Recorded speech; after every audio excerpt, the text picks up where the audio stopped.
Hi, everybody. It's Bubba Rob. How's it going? Such a beautiful day out. I mean, look at that out there. It's just something else. But, I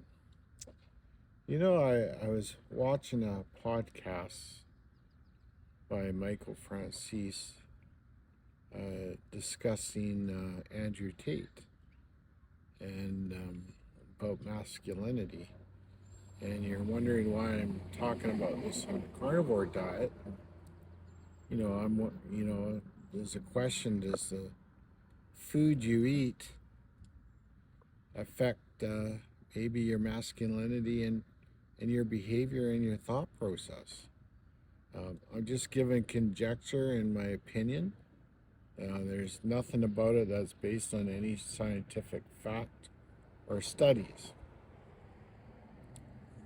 But what I'd like to say is I love everybody. I don't care who you are, what you are, what you do with your life. It's none of my business. What I have to do in life is be respectful. And that's the only thing I ask from others, is to be respectful to me. That's about it. I think what happens is we get into this thing. Sometimes we become what we're against. And I really don't think it's right when we push our beliefs on others. It's just not right. Where that comes in account with things like masculinity in young men is that I believe with poor food choices, our brains don't develop properly. I believe it probably affects us on a hormonal level. It really affects our ability to think. So in essence, it could affect our masculinity for sure. Do I believe someone like Andrew Tate is necessarily a good example what I feel a man should be? Absolutely not, actually. And I'm kind of going against what I just watched. But to me, somebody who's a real man, one has to be respectful. They have to respect others. They got to have some common courtesy. They should be looking out to do the right thing and helping others when they need help. Right? When I think of somebody that to me represents what a man should be is somebody who really stands up for what they believe in.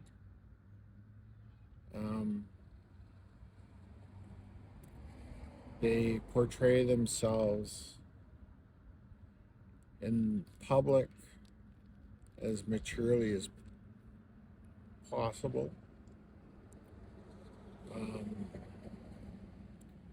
Somebody who doesn't walk away from a fight, whatever the type of fight that is. I think that's one reason our prime minister here gets in a lot of trouble if you watch anything to do with the House of Commons. When people don't agree with what he has to say, he has a tendency to have a temper tantrum and sometimes leave, which is a real poor showing for somebody who's our leader. Whether you liked his dad or not, he would never have done it. He was actually a man's man. Whether you agreed with him or not, that's just my opinion. I'm old enough to remember him a bit. I know lots of people didn't like his dad. That's fine. But I think at least with him, you understood where you stood. And that's what I think, a man's man should be. And, when we not putting the proper food in our mouth, if we don't put anything good in our mouth, how can anything good come out? It just doesn't happen, right? It's kind of a complete package. The one thing I've learned in life is there's so many things I don't know. Um, I'm always very leery of people who believe they're super intelligent, who has to express their opinions that they're right and you're wrong. It's just not right. Many years ago, I was building this fence, and for Mr. Coughlin and Lydia, outside building this fence. This is going back, over 20 years ago in the middle of summer. Well, Mr. Coughlin came out on his sun deck. He says to me, "Rob, my son, I got something I need to tell you." So what is it, Mr. Coughlin? Remember, there's a book of things greater that we don't know than the things we do. He turned around, went back into his house, and shut the door. I never forgot it. That was coming from a man that was an old-time contractor, worked in Northern Ontario, the oil patch, just like a John Wayne character, never mixed any flippin' words.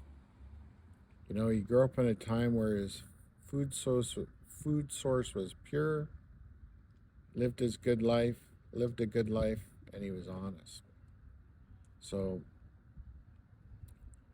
do I believe you become a good man from drinking a bunch of foo-foo drinks, alfalfa sprouts, and tofu? I don't know. I just don't think so. Hope you all have a great day. Thank you for letting me have my rant.